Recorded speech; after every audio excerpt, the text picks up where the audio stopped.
We begin with some breaking news. The Vatican has announced the death of Pope Francis at the age of 88. In a video statement, the Vatican said he passed away at his residence in Casa Santa Marta, next to St. Peter's Basilica. Now, the Pope, recently hospitalized with double pneumonia, appeared in public just yesterday for Easter Sunday at St. Peter's Square. He performed a blessing from the same spot where he was introduced to the world as the 266th Pope in 2013. So let's take a look now at some live footage of St. Peter's Square in Vatican City, where you can see people now beginning to gather following the news of the Pope's death, as the world pays tribute to the man who became the first Latin American leader of the Roman Catholic Church. We can speak now to DW's religious affairs correspondent, Bernd Rieger. Bernd, first of all, tell us who Pope Francis was as a world leader.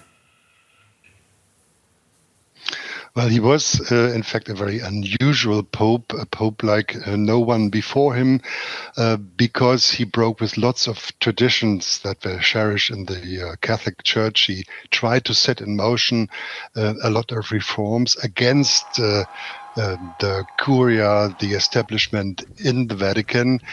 He set things in motions, but in last consequences, not many of these reforms actually were established and took place.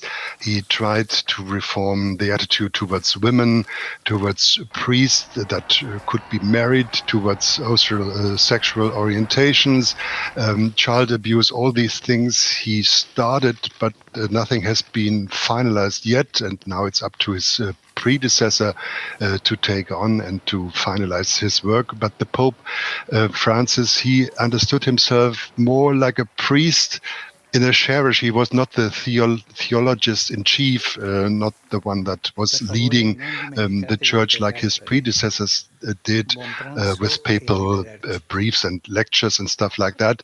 He was a very outgoing person, connecting to people, and that made him very special in the long row of popes we have seen.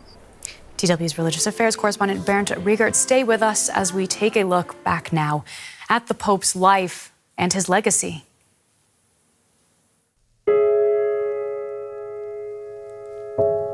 He was like no other pope before him, the first from Latin America, devoted to justice and a controversial reformer. The white smoke that billowed out of the Vatican on March 13th, 2013 signalled the election of Jorge Mario Bergoglio, who was introduced by his new name, Pope Francis. Brothers and sisters, good evening. Modesty would be a hallmark of his pontificate. Long before he became Francis, his message was, "I am one of you."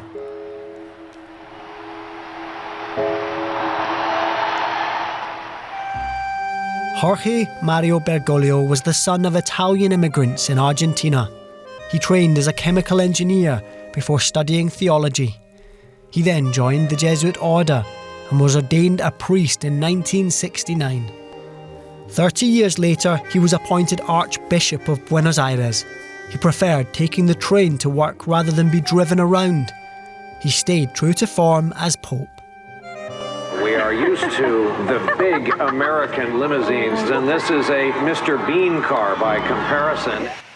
The media latched on to his down-to-earth nature. I've always carried my bag myself. It's normal.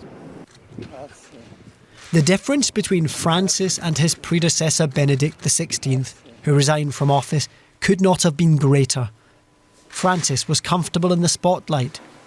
Benedict was considered a shy theorist. Yet the two got along well. Francis saw himself as an advocate for those without a voice. He visited refugee camps during the migration crisis, when xenophobia reached new heights in Europe. He welcomed migrants to the Vatican and prayed for the thousands who perished in the Mediterranean.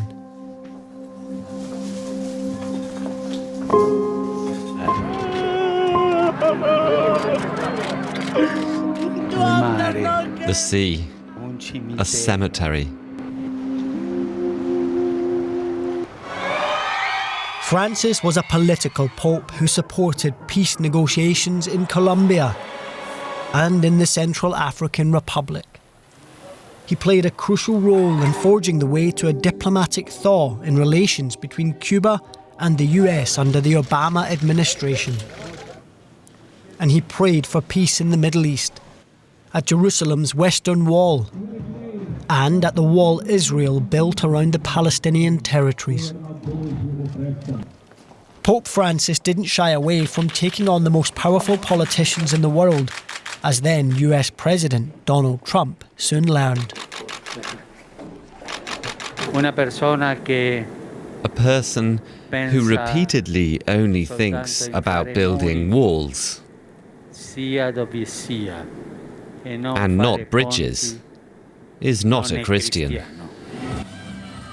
But Francis's papacy was not without controversy. In his native Latin America, critics staged protests against him. As a young priest, he was accused of failing to speak out against Argentina's brutal military rule of the 1970s. He was also lambasted for mishandling sex abuse scandals that rocked the Catholic Church. Many conservatives were sceptical about the Pope's approach to renew the Church, cleaning up the influential Vatican Bank and appointing new cardinals, especially in developing countries. Traditionalists found this irritating. Then Francis met with a gay couple and conveyed an understanding for their way of life. If someone is gay and he searches for the Lord and has goodwill, who am I to judge? For many in the Vatican, such a comment from a pope was unthinkable. Francis felt the backlash. Reforming Rome is like cleaning the Sphinx of Egypt with a toothbrush. In early 2023, he became the first pope in modern times to preside over the funeral of another pontiff. Struggling to walk, Francis blessed the coffin of his predecessor, Pope Benedict.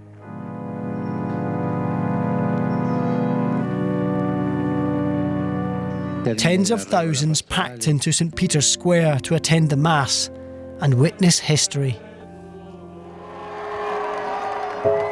Pope Francis's own legacy will be marked less by his theological discourses than his enduring image as a man of the people.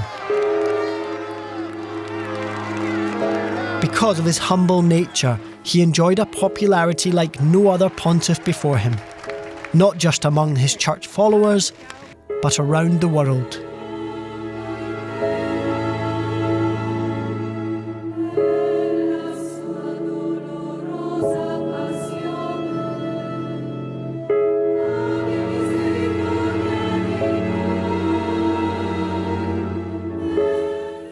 Let's speak again with our religious affairs correspondent, Bernd Rieger. Bernd, the Pope was brought in with a mandate to restore order to a church facing multiple crises. When you look now at his legacy, did he? Well, that's a little bit early to say. We have to look back at the papacy that was longer than many people actually expected when he was elected. People thought he would stay there for 3 to 4 years or something like that, but he was there longer than everybody thought. And as I said, he set in motion many things, but critics say he was not consequential enough. He did not finalize all the things he started. He was very much engaged in taking care of refugees. He was also saying that the Catholic Church committed crimes actually against indigenous people in Canada, for example, when the children were abused there and abducted. He tried to put things in order, but he met a lot of resistance also in the traditional part of the church. And just recently he paved the way to make women deacons in the Catholic Church so that their role will be increased, and we have to see if this really stays under his predecessors. He also was a political pope and advocating for peace all over the world. He was also critical of Donald Trump, the US president, and it's a kind of an irony that he died just one day after he met the vice president of this new administration. And I would like to know what he actually told J.D. Vance there. He was a political pope, and he was not shy to speak his mind and to tell people what he really thinks. In that way, he tried to bring some order to the world. If he actually did that, we have to see. Indeed. Bernd, thank you very much. I think many people will be wondering what happens now following news of the Pope's death. Well, we do know an official 9-day period of mourning will get underway, and following that, the process to elect a new pontiff can officially begin. Now, that role will fall to the College of Cardinals, who will gather in what's known as a papal conclave to elect a new pope. That can be a long, drawn-out process because a cardinal needs 2/3 of the vote to become pope. And only when white smoke is seen from the chimney of the Sistine Chapel does the world know that a new pope has been chosen. Let's get back across to Bernd just for some comment on that. So tell us about this protocol and what exactly we can be expecting in the days and weeks ahead. Well, Francis actually prepared already this next conclave because he appointed many new cardinals that are eligible to elect the predecessor. 132 cardinals, in my count, will now gather in Rome at least 19 days after his death and then try to elect a new pope. Francis put an emphasis on the global south and detached the church a little bit from Western Europe. There's not so many cardinals as there used to be from the Western world.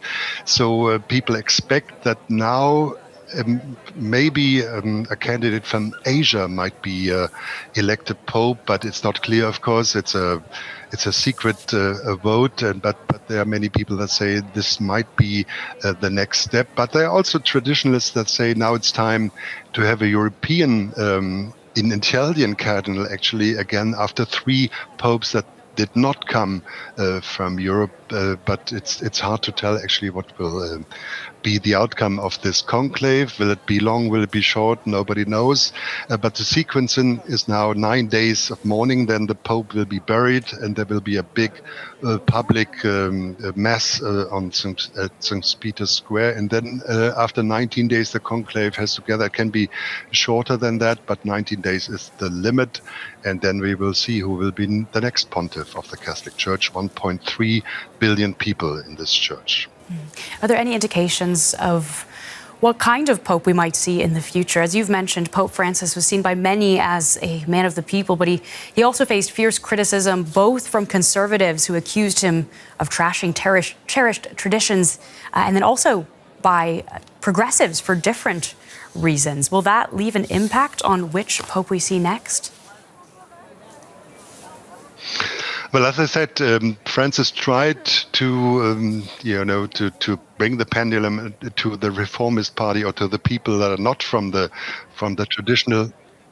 traditional Western world, and we will see if that is actually a recipe that will work. But it can also be that the traditionals get the upper hand again, and somebody will be elected that does not pursue the reforms that Francis started. Mm-hmm. Well, thank you so much. We've been speaking with our religious affairs correspondent, Bernd Rieger. And you've been watching DW's special coverage of the death of Pope Francis. We do have more on our website for you. You can find that at dw.com. I'm Claire Richardson in Berlin. Thank you so much for watching.